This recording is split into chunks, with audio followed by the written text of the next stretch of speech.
Hey everyone, I'm Don from Pacaberry Farm. For this Farm Friday, we're going to talk about firewood.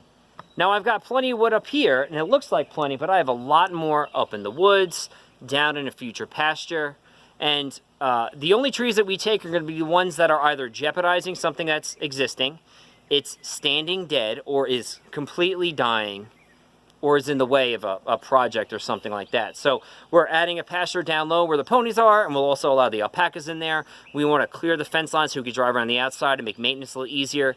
We have a few blowdowns from some of the windstorms that we've had recently up in the woods, so we'll harvest the larger pieces off of them and bring them down.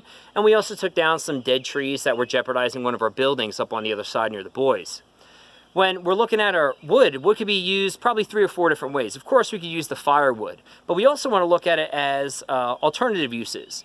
Can we have it milled into lumber and use it for different projects around the farm and the house? What we'll do is with the branches, if you can see the road behind me, we connected 2 sides of the property with a wood chip road. So we rented the chipper, we chipped all the tops, and if it fit, it chipped. And it allowed us to put in a nice road between the two. We can run the Kubota, the tractor, or side by side, the tractor or the truck on without a problem. So this is the beginning of July. You know, we're looking at moisture in the wood that's about 78.5%. I mean, that's just a crazy amount.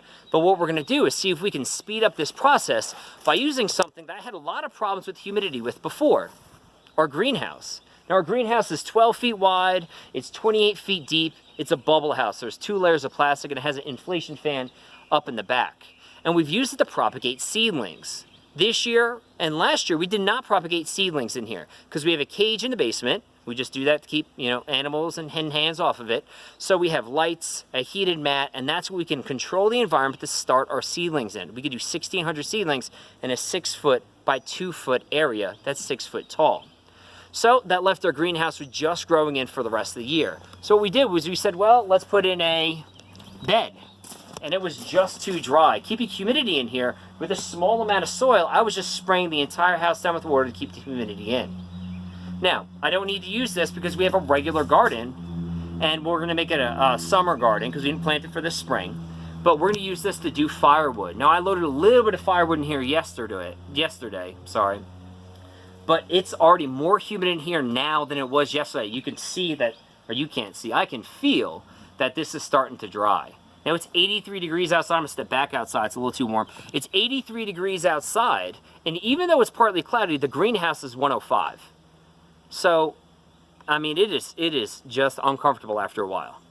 So with a moisture level of about 78, I wanna see, can we get our firewood in here ready in, say, October, November? If we give it 3-4 months, will we be ready to burn?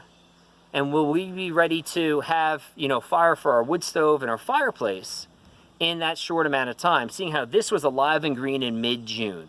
It sat outside for 2 to 3 weeks, cut up. Now it's going to be put away.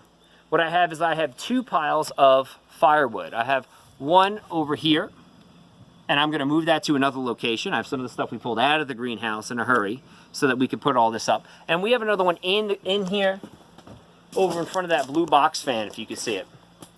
Okay, probably on that side. And it's 10 pieces of wood. They're approximately 14 to 16 inches long. One might be 13 inches long, and they're 4 to 5 inches in diameter. They're all branches from the same tree.